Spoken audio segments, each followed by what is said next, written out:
Out front now, the Democratic Congresswoman Jackie Speier of California, who sits on the House Intelligence Committee. Congresswoman, you heard Drew's reporting. Russian attempts to meddle in the election went way beyond Facebook and Twitter. Pokemon Go, for example, which he was talking about, had nearly 30 million active daily users in the United States during this time. And that's a stunning number. 30 million Americans interacting daily with that. Is this the extent of Russian interference now? Or is Pokemon Go still the tip of the iceberg? I still think it's the tip of the iceberg. The Russians initiated a comprehensive campaign on many platforms to sow division and to create trouble in the United States. There was another Facebook page called Black Matters. There was one, Heart of Texas. They created communities of LGBT, African American, conservatives, and I think that it was a long-term game plan. The Russians are always big on long-term game plans, and they are intending, or were intending, to use this community of persons who were of like minds in future elections as well. So Sheryl Sandberg from Facebook today took questions about a crucial question here, Congresswoman, which is whether the Trump campaign colluded with Russians to target ads on Facebook, right? This is going to be the crucial collusion question.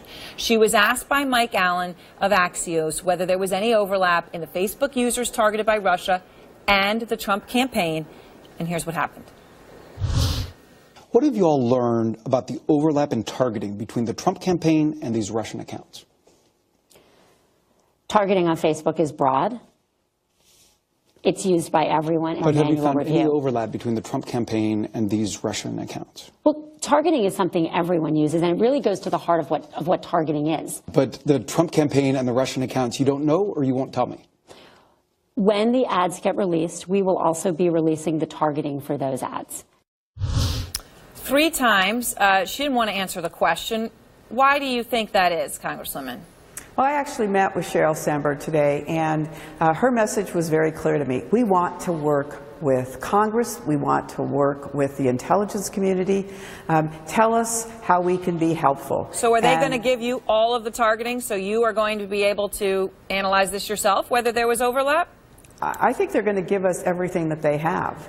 And I think that in some respects, we're not going to be able to tell whether or not there's overlap, or maybe there was overlap, but there was probably overlap in many areas. So I think that answer is yet to be had, and we will certainly look into it. I think what's most important here, though, Aaron, is that we have a very sophisticated campaign undertaken by the Russians. It is long-term in its efforts to undermine our democracy.